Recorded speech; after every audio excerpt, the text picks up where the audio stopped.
Olá, amigos e amigas do Ter Saúde, bem-vindos! Que coisa boa estarmos juntos de novo para estudar sobre saúde, para aprendermos juntos, isso é muito bom, né? Hoje nós vamos falar sobre um tema que, nossa, olha, dá pano para manga, que é o colesterol. Meu Deus do céu, e o colesterol aumentado, né? Que é o que é pior.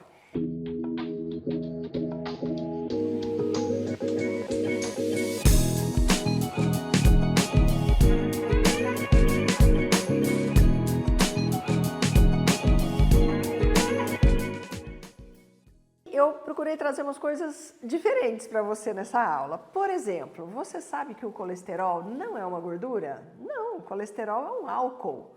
Colesterol, o sufixo ol, etanol, né? É de álcool. Só que ele tem propriedades semelhantes à das gorduras, mas efetivamente o colesterol não é uma gordura. Dessa você não sabia, hein? Ele é uma substância sólida que está presente basicamente em todas as nossas células. E apesar da fama de vilão que o colesterol tem, ele é fundamental para uma série de coisas funcionarem bem no nosso corpo. Por exemplo, ele é fundamental para a síntese do hormônio sexual. Então, estrogênio, testosterona, progesterona, tudo a base dele é o colesterol. A síntese da vitamina D, por exemplo, que é fundamental para os ossos. Quem não tem colesterol bom, a base para fazer vitamina D com a radiação solar é o colesterol. Sais biliares que ajudam a gente a digerir gordura, os sais biliares são feitos de colesterol. E o cérebro é lotado de colesterol. A gordura mais importante do cérebro é o colesterol. Inclusive eu separei aqui um estudo para você, publicado na Cell Reports, da equipe do Dr. Carlos Dotino, que é pesquisador do Centro de Biologia Molecular Severo Ochoa de Madrid. O que eles pesquisaram, ele e a equipe dele? Mostraram que do papel fundamental do colesterol na memória. Porque eles viram que ratos velhos que possuem menos colesterol no seu hipocampo, tinham também uma memória menor do que os ratos que tinham colesterol normal, ou seja, baixo colesterol no hipocampo, levando a baixa memória. Então, os cientistas mostraram que quando existe uma perda, uma diminuição importante do colesterol no encéfalo, isso está relacionado a uma diminuição significativa da memória. Importante, né? Bom, de onde veio o colesterol? 75% do nosso colesterol é fabricado no nosso fígado. O restante é ingerido, a gente acaba comendo, né? Vem da alimentação. Na verdade, e aí os tipos de colesterol, doutora Marta? Tem colesterol bom, colesterol ruim? Na verdade, nós temos um único tipo de colesterol. Acontece que esse colesterol, ele é carregado, ele não circula sozinho. Ele é carregado pela corrente sanguínea, através da corrente sanguínea, por alguns tipos de lipoproteína, que é a LDL, que é a Low Density Lipoproteína, ou a HDL, que é a High Density Lipoproteína. O LDL é o que se chama de colesterol ruim, porque ele é de pequena densidade, ele é de baixa densidade e ele tende a se acumular mais nas artérias. E o HDL é a que tem a densidade grande. Então, ele é dito como um bom, que ele é tipo um rotorrúter, uma bola grande que vai dentro da veia, tirando as cracas de uma maneira muito simplista, né, gente? Do vaso sanguíneo.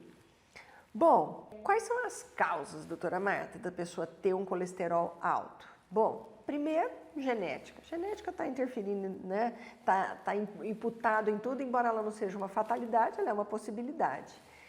Outra coisa é hipotireoidismo. Gente, eu quero que você anote isso. Toda vez que alguém tiver uma subida de colesterol, tiver um colesterol aumentado, mede a tireoide, faz o exame de TSH. Por quê? Quando você tem tireoide baixa, você não engorda? Ou seja, os hormônios da tireoide deixam de metabolizar as gorduras. O colesterol não está grudado lá na gordura que a gente acabou de falar, que é o HDL e o LDL? Então, quando você deixa de metabolizar porque seu tireoide está baixo, o colesterol aumenta. Então, assim, é muito comum nos pacientes que têm colesterol alto, a gente regular a tireoide e o colesterol baixa. Então, presta atenção e vai falar com o seu médico para ver como é que está a sua tireoide, se você tem colesterol alto, ok? Outra causa de subida de colesterol é a menopausa e a andropausa. Eu não falei que a base para fazer hormônios sexuais é o colesterol? Então, o corpo pega colesterol para fazer estrogênio, progesterona e testosterona. Na menopausa e na andropausa, os homens e as mulheres deixam de fabricar. Então, sobra o precursor, né? Sobra o tijolinho para fazer hormônio é o colesterol. Parou de fazer hormônio, sobra a pilha de tijolinho, que é o colesterol. Então, é muito comum na menopausa e na andropausa, principalmente no começo, subir o colesterol. Depois o corpo se adapta a tudo e acaba se equalizando isso. O problema é que muita gente começa a tomar remédio para colesterol nesse período e segue a vida tomando. Bom, alimentação ruim. Alimentação ruim é o cara para subir colesterol, né, gente? Por quê? Quer porque ele danifica o fígado, e lembra que eu falei que 75% do colesterol é feito no fígado? Se o fígado está destrambelhado, ele destrambelha fazer colesterol e vai, né? Quer porque você oferece a matéria-prima para fazer o colesterol. Então, açúcares, comidas processadas, coisa com gordura saturada. Na verdade, o que é pior mesmo são os carboidratos, tá? Antigamente, achava-se que o que era pior eram as comidas que continham colesterol, como carnes e ovos.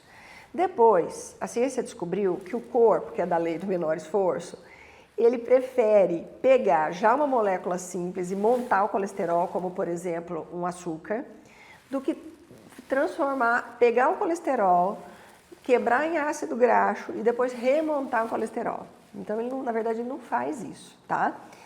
Ele faz menos isso. Então, você quer ter pouco colesterol? Para de comer farinha, pão, macarrão, bolacha, ou então diminui muito. E essas coisas processadas, né, gente? Batatinha, frita, enfim, essas coisas que são empacotadas, né, os porcaritos, por favor. Então, alimentação ruim, sedentarismo, claro. Se você faz exercício físico, você oxigena seu sangue, você gasta os seus lipídios, você equaliza todo o seu metabolismo. Então, o que acontece? Quem faz exercício físico tende a baixar o colesterol. Quem é sedentário tende a subir o colesterol. Isso é típico, né, gente? Todo mundo sabe disso, né? O médico mesmo fala para você, tá colesterol, vai fazer exercício físico. Exercício físico diminui mesmo, cientificamente comprovado, ok? E aí, todo mundo fica muito apaixonado pelo colesterol total. Mas o colesterol total não é tão importante quanto a relação dele com as frações, tá? Então, pega um papel e caneta aí na mão, que é o seguinte. A relação desejável entre o colesterol total e o colesterol bom é que ele seja menor do que 5. Se você dividir o colesterol total pelo HDL, que é o colesterol bom, essa conta tem que dar menor que 5. Qual é o ideal? 3,5 para baixo, tá? A 3,5 para 5, tá naquele limbinho, mas ok. Menor que 3,5, maravilhoso. Então, divide colesterol total pelo HDL, menor que 5, ok, tem baixo risco cardíaco.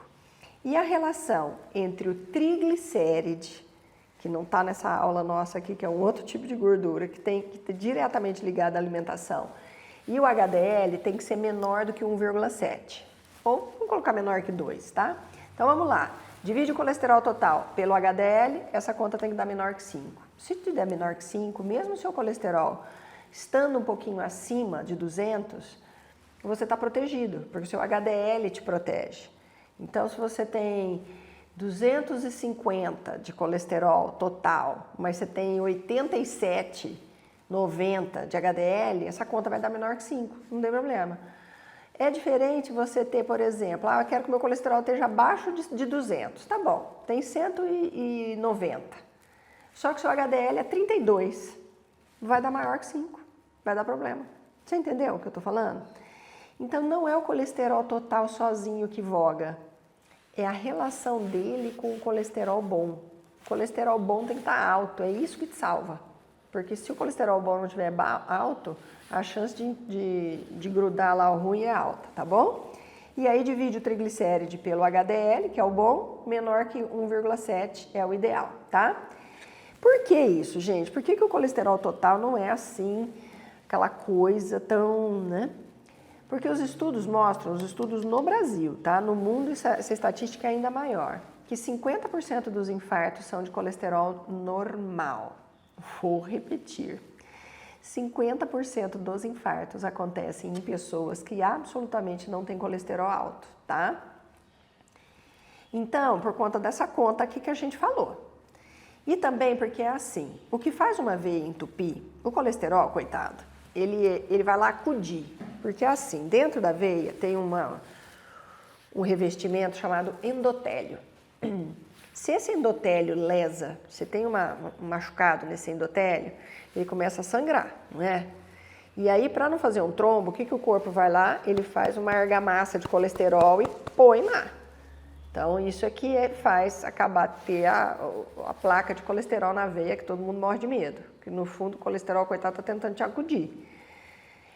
Então é assim, a pessoa pode não ter um colesterol alto, mas se ela fuma, se ela é sedentária, se ela é estressada, se ela é inflamada, a chance do endotélio lesionar e ter que o colesterol ir lá acudir e ter um entupimento de veia é grande.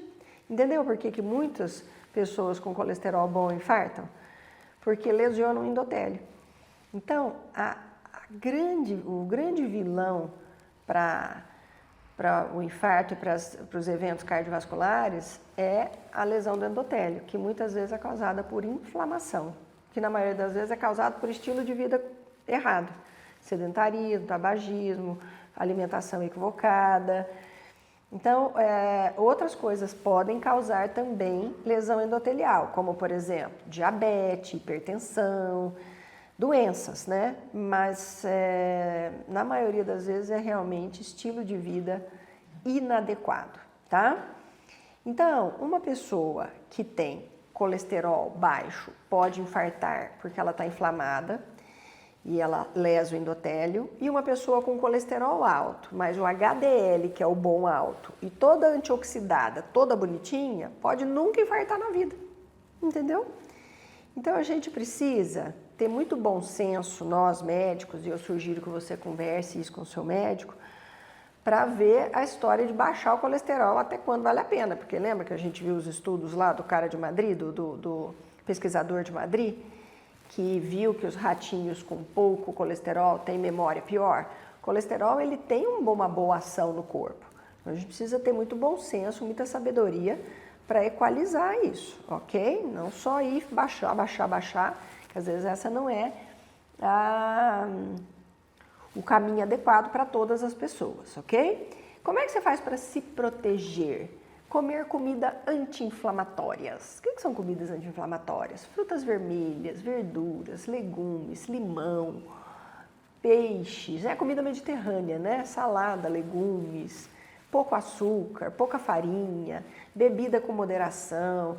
Não fume, por favor, porque fumar lesa o endotélio. Faz exercício físico, controla a pressão arterial, controla o estresse. Vai tratar a menopausa, a andropausa, porque isso também, quando entra na andropausa e na menopausa, vira uma baguncinha no corpo que pode atrapalhar num primeiro momento, sabe? E muito importante, vá ao médico regularmente. Então, a comida anti-inflamatória, ela é muito, muito importante. Olha lá, doutora Marta, o que inflama, então? Vamos simplificar. Fala o que inflama para eu tirar da minha alimentação. Açúcar é o primeiro pró-inflamatório, o açucrão mesmo, né? E depois tudo que vira açúcar, que é farinha branca, pão branco, arroz branco, macarrão, né? Tudo que tem alto índice glicêmico vira açúcar. E aí virou açúcar, ele faz o mesmo efeito do açúcar. Tem gente que fala assim, eu não como doce, doutora, mas come massa, come pão, come biscoitinha de água e sal, e tudo isso vira açúcar. Então a sua alimentação tem que ser coisa da natureza. Verdura, legumes, frutas, carne, cereais integrais, nozes, castanhas, boas gorduras, como por exemplo abacate, azeite de oliva, carnes magras, né? De preferência, você não precisa parar de comer carne vermelha, mas não precisa também comer carne vermelha no almoço, no jantar todo dia. Um dia você come carne vermelha, um dia você come frango, um dia você come peixe. Aí, outro dia você come uma carne de porco, aquela partezinha mais sequinha do porco. Aí você vai intercalando. No final você comeu carne vermelha, sei lá, uma vez por semana ou a cada 2 semanas, tá? Tem gente que é mais sensível, tem gente que é menos, mas os estudos mostram que a dieta mediterrânea, que é uma dieta com pouca carne vermelha, é a dieta menos inflamatória, vamos dizer assim, tá? Mas você pode comer carne vermelha, desde que não come açúcar. Se eu tiver que escolher, doutora Marta, entre carne vermelha e açúcar, escolhe a carne vermelha, tá? Porque o açúcar, ele é o grande inflamatório. Então é isso, gente. Essa aula veio mostrar de uma maneira muito simples que o colesterol ele precisa ser olhado com sabedoria. A gente não pode olhar, panicar com o colesterol e ir baixando, porque ele faz falta para uma série de coisas para o nosso corpo. Ele tem que estar na justa medida para não te colocar em risco, mas também não fazer falta para as outras estruturas importantes do seu corpo. Você gostou da aula? Eu espero que sim. Se você gostou, indique o canal para alguém. Lembre-se de se inscrever no canal, que é importante para a gente. Deixa sua mensagem, deixe sua dúvida, sua sugestão. Vamos prosear aqui nos comentários. Um beijo para você e até o próximo Ter Saúde.